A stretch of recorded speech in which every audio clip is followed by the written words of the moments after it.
कि एक चेदी देश नाम के देश का राजा था जिसका नाम था सत्य संगर।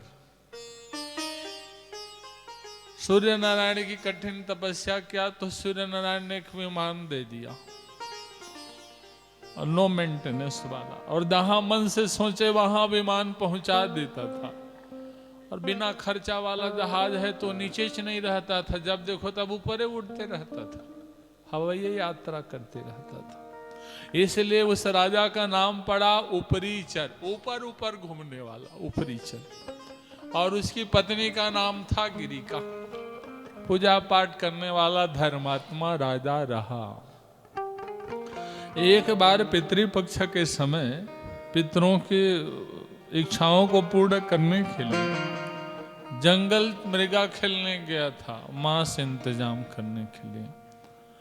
उसी समय इसकी पत्नी ऋतु स्नान की थी, तो अपनी पत्नी को याद किया और याद करने के कारण इसका वीर्य गिर गया। दोनों पर इकट्ठा किया कि अमोघ वीर्य है, ऋतु स्नान का वेला है, अपनी पत्नी को भेजवा देता हूं। ऐसा समझ करके वह एक व्याध को बुलाया। इति उक्ता प्रददः पर्णं सेनायानिः पसततम् सा बृहत्वा उत्पातासु गगनमागतिवेत्तम् गच्छन्तं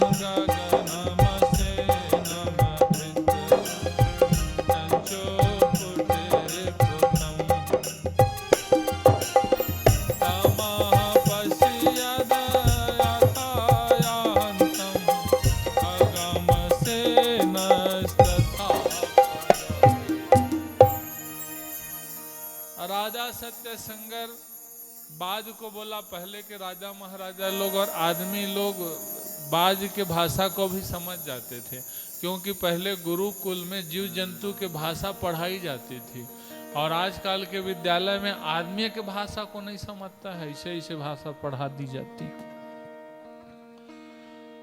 बाज को बोला कि तू इसे ले जाकर हमारी पत्नी गिरिका को देकर खिया। और पहले चिट्ठी संदेश देना रहता था ना, तो पक्षियों के द्वारा देते थे, और चिट्ठी भेजने में तो कबूतर को नंबर 1 माना जाता है। कबूतरे के द्वारा प्रेम पत्र का सप्लाई होता था पहले। अब बाज ने उस चोंच में दबा लिया और उस दोनों को दबाकर आकाश मंडल से जा रहा था। तो दुनिया में सबके शत्रु रहते हैं, कोई भी जीव जंतु रहे, सब लोग अपने अपने प्रतिष्ठा के लिए लड़ते हैं, और जो नहीं लड़ता है जीवन में आगे नहीं बढ़ सकता है। कभी न कभी अपने कर्तव्य के लिए लड़ना ही पड़ता है, और तुम छोड़ते जाओगे तो अगला आदमी समझता है डर रहे, कभी न कभी टकराओगे। इसीलिए कहीं न कहीं फौलाद बन के खड़ा होना पड़ता है। और दूसरे बाज ने जब आक्रमण कर दिया तो नीचे यमुना की बहती धारा, और उसी जल पर चोच का जो दोना था नीचे गिर गया।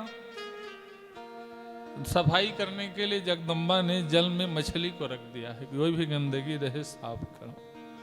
सबसे ज्यादा मछली नहाती है, लेकिन शरीर का दुर्गंध नहीं जाता है, 24 घंटा नहाती है। ऐसे नहाने से क्या फायदा। और मछली ने उस वीर्य को अपने पेट पर स्थान दे दिया। ये बड़ी विचित्र कथाएं हैं, पहले जन्म की कथाएं। अब मनुष्य के वीर्य के द्वारा वो मछली गर्भवती हो गई, और जब मछली गर्भवती हुई तो ये मछली पहले जन्म की आद्रिका नाम की अप्सरा है। एक बार देवल ऋषि स्नान करने गए रहे, तो उसके चरण को पकड़कर पानी में गिरा दिया और हंसी मजाक करने लगे, तो ऋषि ने शराप दे दिया, अब पानी के अंदर डूबना चाहती हो तो जाओ मछली हो जाओ। क्षमा याचना के, महाराज माफ करो, मछली बनना पड़ेगा, लेकिन तुम काम याचना के द्वारा मेरे चरण को पकड़ी हो, अपने गर्भ से एक बेटा और एक बेटी को जन्म दोगी, उसी समय तुम इस योनि से मुक्त हो जाओगे। तो वह मछली गर्भवती हो गई, और वहां का मछुआरा बड़ा सा जाल पकड़कर जय जगदम्बा बड़ी वाली मछली मिले कहकर चला गया। अरे काम कुछ भी रहे लेकिन भगवान को याद करता है तो उसका काम बढ़िया बनता है। जगदम्बा को याद करके जब जाल फेंका तो उस जाल में वही मछली फंदे पर आ गई। अब दासराज निषाद ने विचार किया घर में तो इस मछली को रखूंगा तो बनेगा नहीं, इसीलिए तो इसको बेचना है, तो घर में ही टुकड़ा टुकड़ा कर देता हूँ और छोटे छोटे टुकड़ा कर बाजार जाऊं। जैसे पेट को चीरा तो पेट के अंदर से एक लड़का और एक लड़की प्रकट हो गए, बेटा और बेटी। अब गरीब आदमी है, पहले से 11-12 बच्चे रहे और एक और फोकट में मिल गए। भगवान वैसे देते हैं, जिनको नहीं चाहिए तो उसको ले लो और जिनको चाहिए तो गोद ले लो, ऐसा हो जाता है। कितना भी प्रयास करो ये भगवान की इच्छा के बगैर मिल नहीं सकता। अब एक बेटा एक बेटी हुई तो राजा सत्य शंकर के पास जाकर दासराज ने बोला, देखो राजन, मछली के पेट से एक बेटा और एक बेटी मिल गया है, तो वैसे कर लेते हैं, बेटा को आप रख लो, बेटी को मैं रख लेता हूँ। राजा सत्य शंकर को उस बेटा को दे दिया गया। मछली के पेट से निकला था इसलिए उसका नाम मच्छंदर पड़ गया। शंकर भगवान के परम भक्त रहे मच्छंदर नाथ। मच्छंदर नाथ को जब राजा बनाया गया तो राज्य पाट को त्याग दिया और जंगल चला गया, राजा भर्तृहरि की तरह। राजा भर्तृहरि जब राजा बने थे तो उसके ख्याति कीर्ति को सुनकर एक सन्यासी ने अमर फल प्रदान कर दिया कि राजन इसे आप खा लीजिए तो अमर हो जाएंगे। तो राजा अपनी पत्नी से प्रेम करता था तो राजा ने अपनी पत्नी को दे दिया, मैं जी क्या करूंगा, तुम अमर हो जाओ।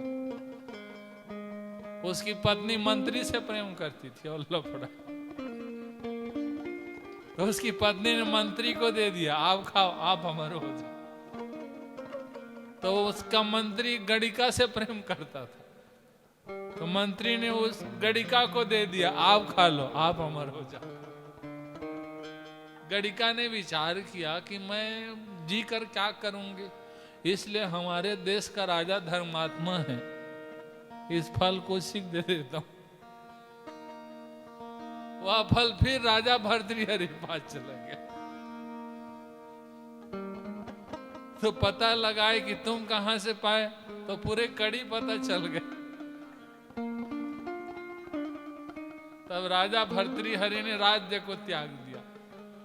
जिसको मैं इतना प्रेम कर रहा हूं, अमर फल को प्रदान कर दिया, वह पत्नी किसी और को प्रेम करती है। इसीलिए धोखे मत रहना कि ये हमको ज्यादा प्रेम कर रहे।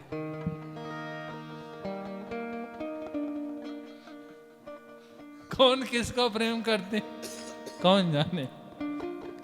इसीलिए सबसे बड़े जगदम्बा को प्रेम करो। तन जिसको चाहो उसको दो, धन जिसको चाहो उसको दो, लेकिन मन तो मन वाले को प्रदान करना चाहिए। राजा भर्तृहरि सन्यासी बन गए। उसी प्रकार राजा मच्छंदर नाथ भी सन्यासी बन गए और सन्यास धारण ऐसा किए कि ये सिद्ध बन गए। एक बार राजा मच्छंदर नाथ किसी गांव पर गए रहे तो निसंतान दंपति थी। तो माता जी बोली, महाराज मेरे यहाँ संतान नहीं, आप कृपा कर दें तो संतान हो जाए। मच्छंदर नाथ ने भभूति दे दिया और बोला इससे खा लेना, फिर बेटा हो जाएगा।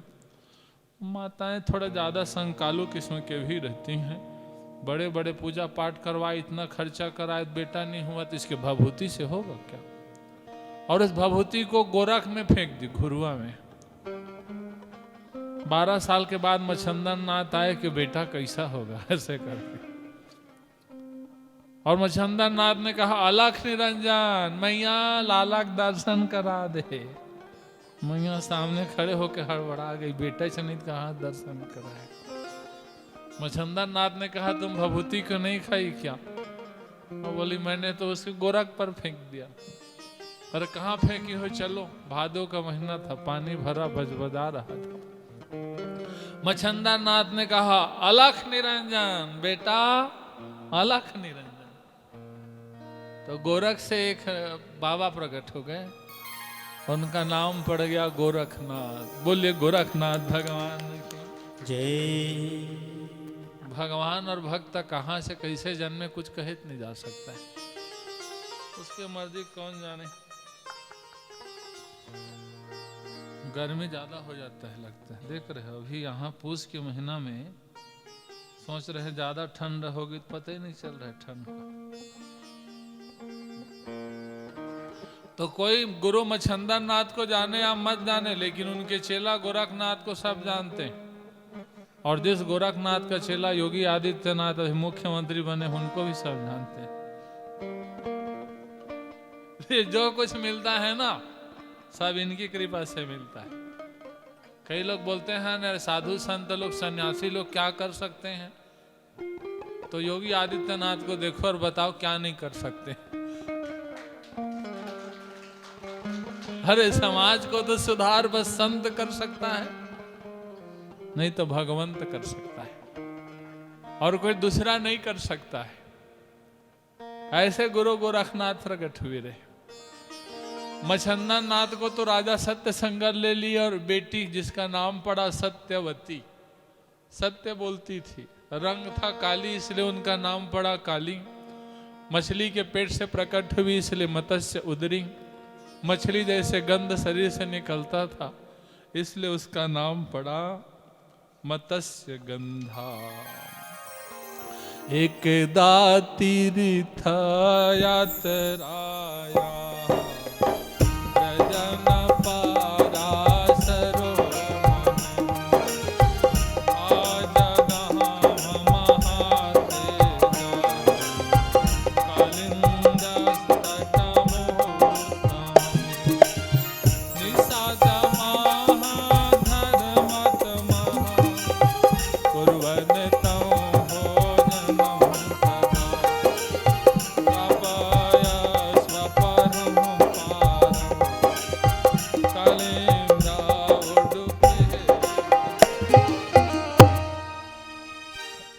निषाद राज ने विचार किया कि अब मछली के पेट से बेटा और बेटी हो जाती है, और कहीं 2-4 और संख्या बढ़ जाए तो इतने परिवार चलाने में दिमाग खराब। आज से मछली नहीं पकड़ूंगा, जीने के लिए तो कुछ करना ही पड़ेगा। संसार में आए हो तो कुछ न कुछ करना ही पड़ता है। अब नाव चलाकर लोगों को जमुना से पार पहुंचाऊंगा, इस कार्य को प्रारंभ कर दिया। तो एक बार पराशर मुनि तीर्थ यात्रा के लिए निकले रहे, और जैसे यमुना के तट पर पहुंचे तो दास राज को बोले, निषाद राज हमें इस यमुना से पार पहुंचा दो। दोपहरी का समय था। निषाद राज ने कहा कि मैं पहले भोजन ग्रहण कर लेता हूं, उसके बाद आपको मैं यमुना से पार पहुंचा दूंगा। तो उनको अच्छा नहीं लगा। अब VIP आदमी लोग थोड़ी इंतजार करेंगे। पराशर मुनि ने कहा, मेरे जल्दी पार कराओ, नहीं तो मैं आपको शराब दे दूंगा। तो निषाद राज अपनी बेटी को भी नाव चलाना सिखा दिए थे, जिसका नाम था सत्यवती, मछली के पेट से प्रकट हुई थी। बोले, बेटी आप इसे नाव से उस पार पहुंचा दो ना। तो सत्यवती छोटी सी नाव उडुप में बैठा करके इसको पार पहुंचा रही थी। अब महामाया की लीला कौन जाने। 12 साल की कन्या रही, और पराशर मुनि इस कन्या को देख लिए बूढ़े बाबा तो मोहित हो गए। प्रेम के कारण उसके बाएं हाथ को पकड़ करके प्रणय याचना करने लगे। वो डर गई बेचारी, कांप गई। मत्स्य गंधाम प्रजग्राह मुनि कामातुरस्तदाह, वेपमाना तुषा कन्या तमुवाच परः स्थितम्।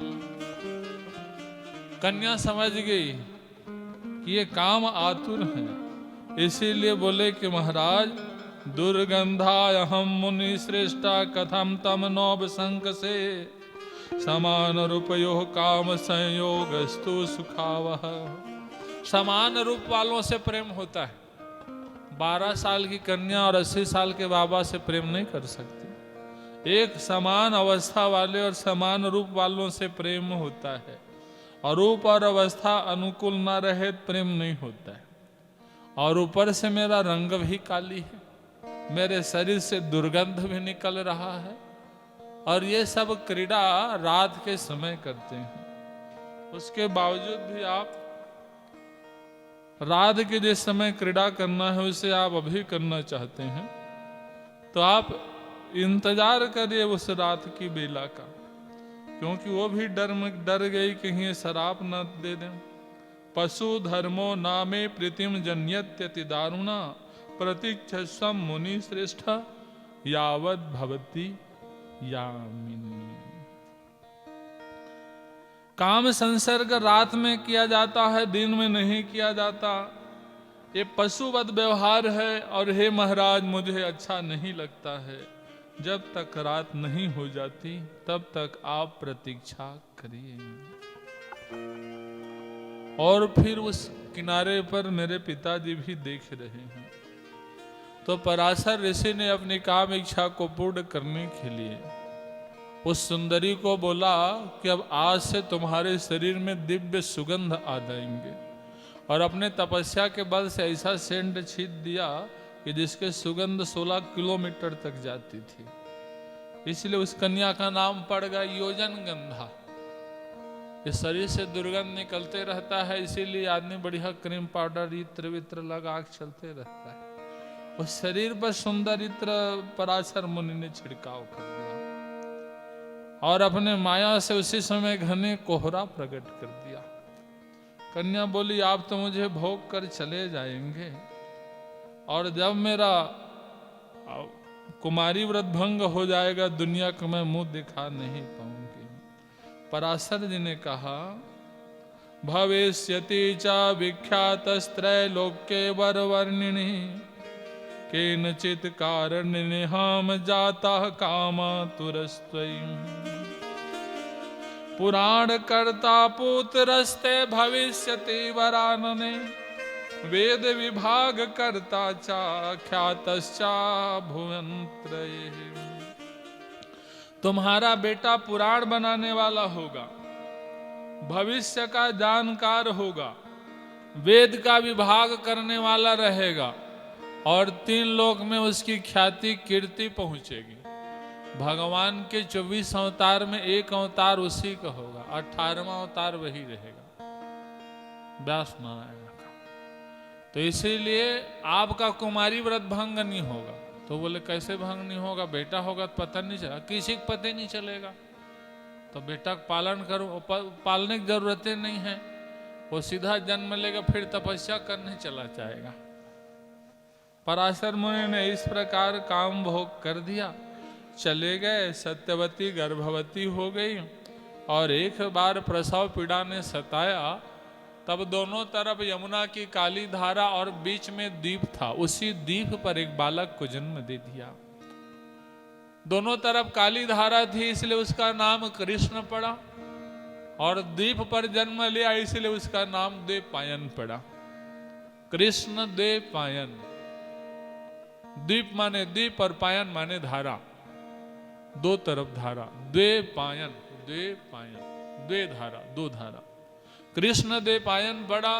इन्होंने वेद का विभाजन किया इसलिए इसका नाम व्यास पड़ा। नारायण के अवतार थे इसलिए इनका नाम व्यास नारायण पड़ा। बोलिए व्यास नारायण भगवान के। तो व्यास नारायण के ही कृपा से आज हम लोग कथा सुनने को पा रहे हैं, और नहीं तो व्यास नारायण नहीं होते तो कहाँ सुनने को पाते। व्यास नारायण ने सत्यवती माता को जन्म लेते प्रणाम किया और बोला मैं यहाँ, जब तुम्हें जरूरत रहे तो मुझे याद कर लेना, क्योंकि तुमने मुझे जन्म दिया जरूर है, लेकिन मेरा कर्तव्य कुछ और है, इसके लिए मैं आया हूँ। और जिस पिता पराशर का दिव्य तेज मेरे शरीर पर समाया है, उसके अधूरे कार्य को मुझे पूर्ण करना है। जिसके द्वारा मेरा जन्म हुआ है, उस पिता के अधूरे कार्य को सफल कराने के लिए मैं बद्री नारायण पर जाता हूँ। और व्यास नारायण उसे बद्री नारायण पर चले गए। जगदम्बा कठिन तपस्या की, और इसी तपस्या के प्रभाव से 18 पुराण की रचना कर दी है। पुराण उसे कहते हैं, पुरा माने प्राचीन और न माने नहीं, जो कभी पुराना ना हो उसे पुराण कहते हैं। किसी पिक्चर को 5 बार 10 बार 20 बार देखते हैं, लेकिन 100 बार 1000 बार नहीं देख सकते। लेकिन भागवत कथा को एक बार दो बार कितनों बार सुने तो हर बार नया लगता है, पता ही नहीं चलता हूँ। व्यास नारायण जगदम्बा की भक्ति करने पर लीन हो गए हूँ।